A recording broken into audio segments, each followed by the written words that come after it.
Jeff Platt here for PokerNews.com. We are at the PokerStars Caribbean Adventure chatting with PokerStars Ambassador Igor Kurganov. Igor, when you look at the PokerStars Players Championship, how impressed are you with the size of the field, the atmosphere, the prize pool, just everything that goes on with that tournament?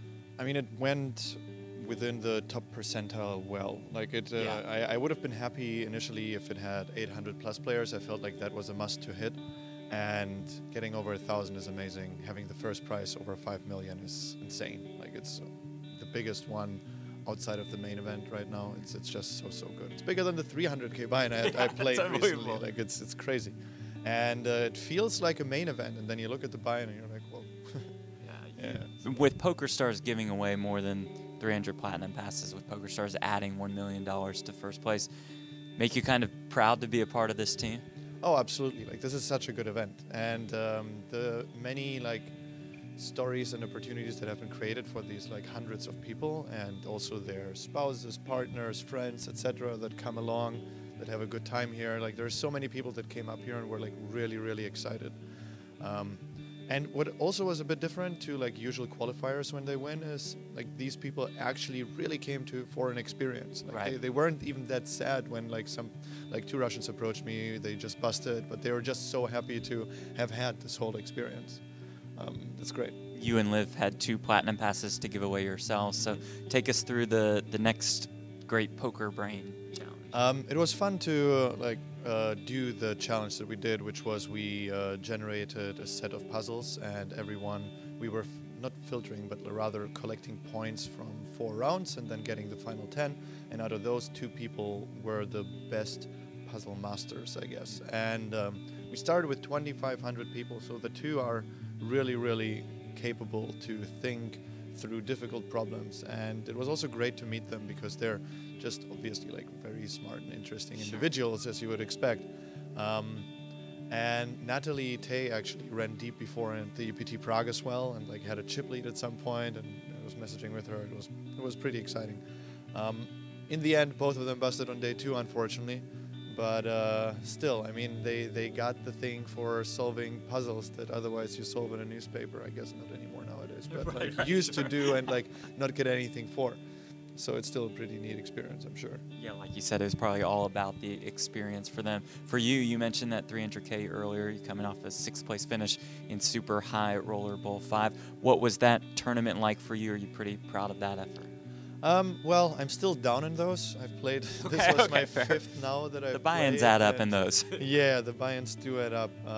Actually, I had pieces when like other people went really deep, and therefore it's probably okay. But it's a really interesting tournament because, for example, I was actually talking to Nikita yesterday about it, who got 8th in the same event when we were playing 4-handed at each table, and it was the direct bubble. Like this was one of the moments where like you can really like flow and get in the zone, like where you're feeling like there's enough input happening because you have to be there for every single hand with such intensity, playing for so much. It was really like as exciting as poker can be, pretty much. Otherwise you only get it online, because when you play online you can have like 300, 400 hands an hour, and there is so much input that actually you can get into the state of what do they call it, like with I guess the flow state is what they call it, when like stress and the same time ability to master that stress are like at this like perfect equilibrium. And yeah, otherwise it happens whenever it gets really intense, which is why I love final tables so much, where like every hand matters. Especially at that final table, I imagine that's super intense, right? Yeah. But even the 4-handed right before was even better, actually, because there it's the direct bubble. And actually technically you play for more money then, because no money is out of the prize pool yet. At the point when everyone cashes, the prize pool is reduced by like 40%. But yeah, it was really good. And do you think, Igor, from a viewer's perspective, that these high rollers are becoming more and more entertaining? I feel like the vibe, the atmosphere is pretty good. Like even though you're playing a 300K buy-in, we still see y'all talking, laughing, just having a good time overall. Oh yeah, absolutely. I mean, Daniel was talking more than him especially, probably like other tables combined. Right.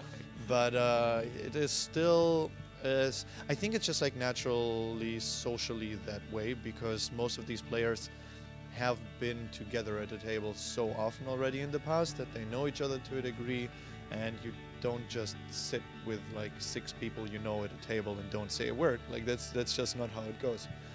Because you just have so much natural conversation to fall into. Whereas in a main event where you're like not familiar with people, it's sometimes a bit harder, and like many tables are a bit quieter.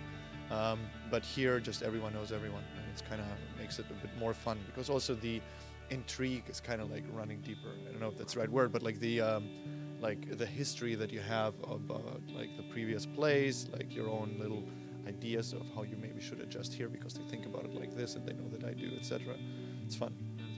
There are a lot of dynamics that go into it. Finally, for you, you've been coming to the PCA for 10 years now. How much do you enjoy having this Bahamas break to count on every January? I mean, I live in the UK, so it's a very nice break, and I was enjoying the PCA last year less, and I was kind of like getting a bit like not fed up, but it was a lot of PCA.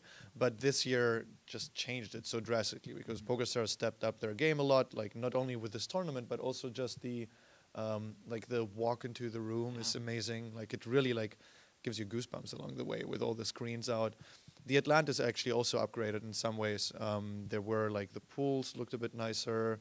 Like there was also like a couple better food options. The breakfast was better. So like that was the downside in the past, but now they have actually made some changes, and I'm just happy to be here. Well, we'll send you back into the sun. Thanks for the time. We appreciate it. Thank you. Absolutely. All right, that's Igor Kurganov, PokerStars Ambassador. I'm Jeff Platt for PokerNews.com.